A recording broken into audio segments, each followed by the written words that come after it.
The American Dream.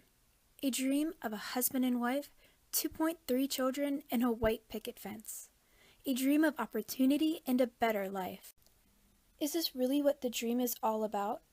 I interviewed 4 of my friends on their views on the American dream, and if the dream supports or challenges their Christian faith.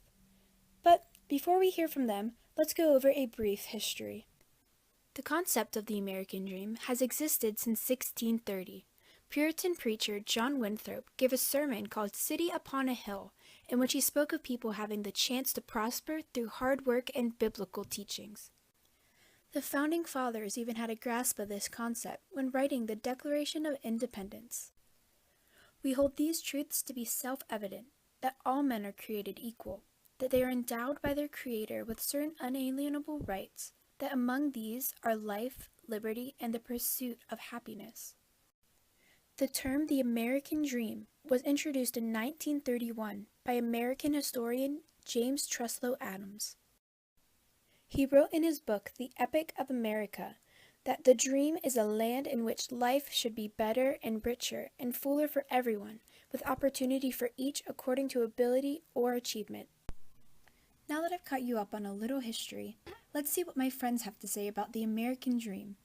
The first question I asked them was this: what is the American dream to you? The dream for me is allowing yourself to live free of worry, free of any stressful situations, and just allow yourself to live life to the fullest. Being successful with a good job, family, money. 2 people, like a guy and a girl, married, having a couple kids, having a dog, having like the typical picket fence, living in a suburb area. The second question I asked my friends was this: do you believe that the American dream is more focused on materialism or opportunity? I think it has become more focused on how much money you have, and like how much stuff you have, more than how happy you are. I definitely feel that the American dream is more about materialism nowadays compared to when it was first created or thought of. Now it's all about, do you have a nice car? Do you have friends in high places? Where do you live? I think nowadays it's definitely about materialism. I mean, you hear the white picket fence, having 2.5 kids and a dog, and the usual, and so people just view that as, okay, I have to have this, this, and that in order to have the American dream, instead of, okay, I'm achieving what I want to do in life.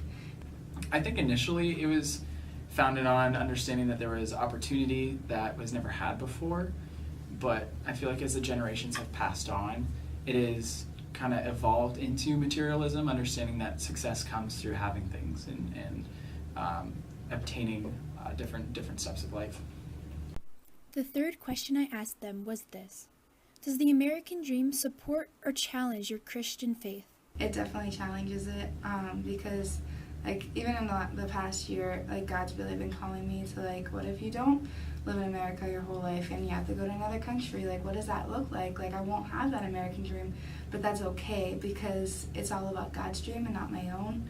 And so me not being able to do the American dream is a challenge in itself, because that's what everybody thinks you're going to do in life. And for me to go back and tell them, no, I'm going to go serve in another country or something like that, it's different, and so people don't view that as acceptable. It definitely challenges it in the aspect that it's not all about what you have, it's about what you do with what you have, as far as my religious standpoint. If I have nice things, I need to be using those blessings to bless others.